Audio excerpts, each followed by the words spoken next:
Baik, bismillahirrahmanirrahim. Assalamualaikum warahmatullahi wabarakatuh. Perkenalkan, nama saya Nia Ramadhani dengan NIM 1015612332 dari jurusan Tarbiyah dan Keguruan, Program Studi Pendidikan Agama Islam semester 3. Baik, di sini saya akan menjawab soal UTS dari mata kuliah Sejarah Peradaban Islam dengan dosen pengampu Bapak Iqbal S. Hum M. Hum. Pada pertanyaan pertama, yaitu jelaskan secara bahasa dan istilah pengertian sejarah menurut para ahli. Nah, secara umum, sejarah adalah ilmu yang mempelajari tentang peristiwa-peristiwa yang terjadi pada masa lalu, terutama yang berhubungan erat dengan kehidupan manusia. Menurut Kunto Wijoyo, sejarah adalah ilmu yang mempelajari peristiwa-peristiwa yang benar-benar terjadi di masa lalu, yang dapat dipelajari atau dianalisis untuk memahami perkembangan manusia. Menurut Herodotus, sejarah adalah catatan peristiwa besar yang terjadi pada masa lalu yang melibatkan manusia dan memiliki pengaruh besar terhadap kehidupan mereka.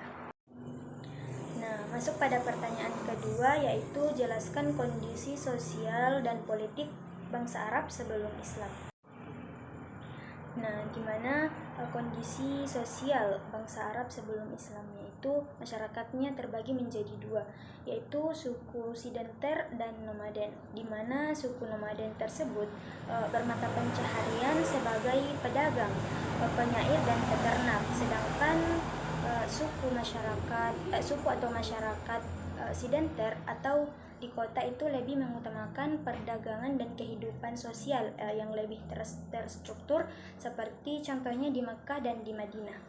Nah, baik, pada pertanyaan ketiga, yaitu jelaskan kemajuan yang dicapai umat Islam pada masa Khalifah Umar bin Khattab.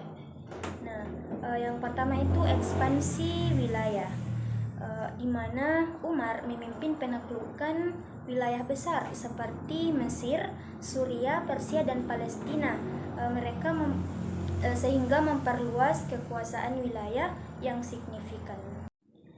Yang kedua yaitu reformasi administrasi, termasuk pembentukan provinsi dan pengenalan sistem perpajakan. Dan yang ketiga yaitu kebijakan sosial, di mana pada saat itu Umar memperkenalkan sistem zakat, memberikan perlindungan bagi kaum lemah, serta membangun infrastruktur seperti jalan dan irigasi. Pada pertanyaan keempat, yaitu jelaskan latar belakang terjadinya Perang Siffin.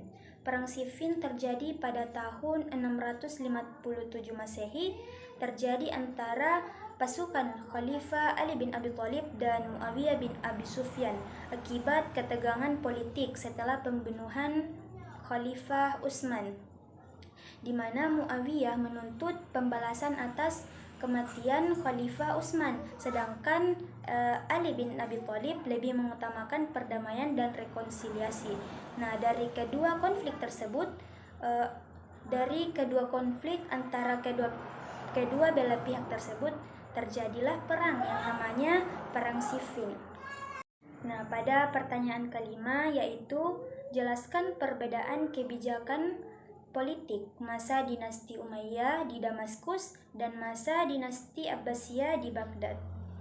Nah, pada masa dinasti Umayyah di Damaskus, mereka lebih menekankan pemerintahan yang terpusat di Damaskus dengan dominasi etnis Arab. Kebijakan mereka cenderung pada otoriter dan ekspansionis dengan sedikit keterbukaan terhadap bangsa non-Arab. Dinasti Abbasiyah di Baghdad lebih memperkenalkan pemerintahan yang inklusif dengan menerima berbagai etnis seperti Mesir dan Turki dalam administrasi. Pada perkembangan kebudayaan, ilmu pengetahuan dan pusat-pusat intelektual seperti Baghdad yang menjadi pusat peradaban Islam. Mungkin hanya itu yang bisa saya sampaikan pada pertanyaan tersebut. Kurang lebihnya mohon dimaafkan. Saya akhiri dengan ucapan wabillahi taufik wad da'wati wal irsyad. Assalamualaikum warahmatullahi wabarakatuh.